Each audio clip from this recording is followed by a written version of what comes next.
আল্লাহ নবীর কাছে সবচাইতে অপছন্দনীয় যে বিষয়টা ছিল এই বিষয়টা হলো মিথ্যা কথা বলা।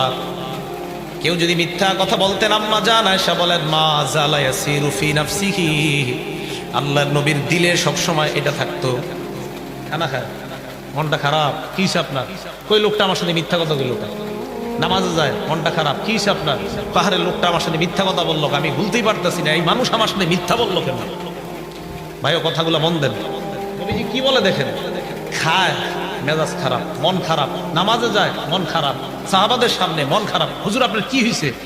জানো না, একটা লোক আমার সাথে আজকে মিথ্যা কথা বলছে, কেন মিথ্যা বললো এটা আমি সইতেই পারতেছি। আমাদের মধ্যে আমরা যারা মিথ্যা কথা বলবো, আপনি এই কথা আর দাবি করেন যে আমি আশিকের রাসূল, আমি নবীরে খুব ভালোবাসি, কিন্তু আপনার মিথ্যা কথার কারণে আল্লাহ নবী কষ্ট পায়, সবচেয়ে বেশি কষ্ট পায়। তো আম্মা জান আয়েশা বলেন, যতক্ষণ ওই মিথ্যাবাদী তওবা না করতো এর আগ পর্যন্ত নবী এই কথা ভুলতেই পারতো না যে লোকটা আমার সাথে মিথ্যা বলছে।